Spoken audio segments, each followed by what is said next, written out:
What does it mean to be human? I was in a sauna and listening to a podcast, and I came across somebody who asked that very simple question: what does it actually mean to be human? And as I was listening to it, I kind of came to the conclusion that this is a philosophical question. This is a theological question. This is an ethical question.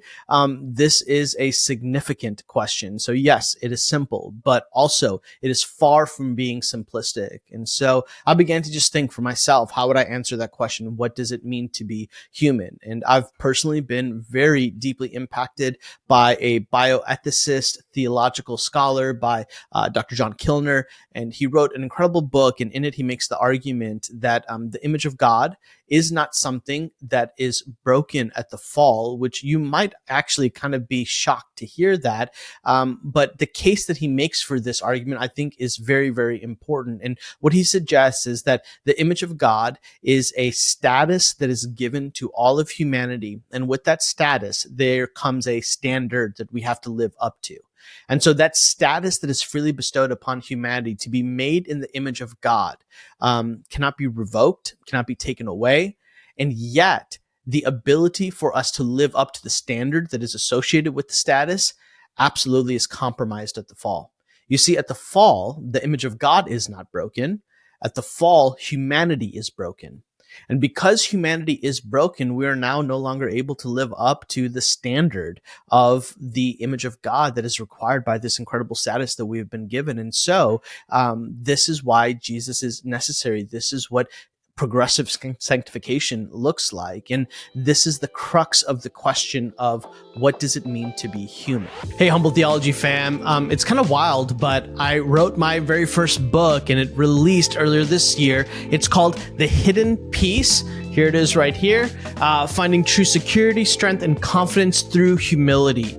Really what I wanted to do was write a book that was accessible for the everyday average Bible reader, but gave you some sound biblical theology on the ancient virtue of humility, which was in fact the very virtue that sustained and helped the first century church to thrive and flourish. And this was all based around Philippians 2, 8, and 9, the idea that Jesus himself really exampled for us and modeled for us divine humility. And so the book is available right now. If you've ever felt anxious, if you are worried about what other people feel or look about you, I mean, if you've had any type of insecurities really at all in your life and it has robbed you of peace, the secret to the peace that you've been longing for is this ancient virtue that has for far too long been neglected, the virtue of humility. The Hidden Peace is available on Amazon and all the major book retailers where you would normally get it. You can also get a copy from Proverbs 31 Ministries, the P31 bookstore, which is where I serve as director of theology.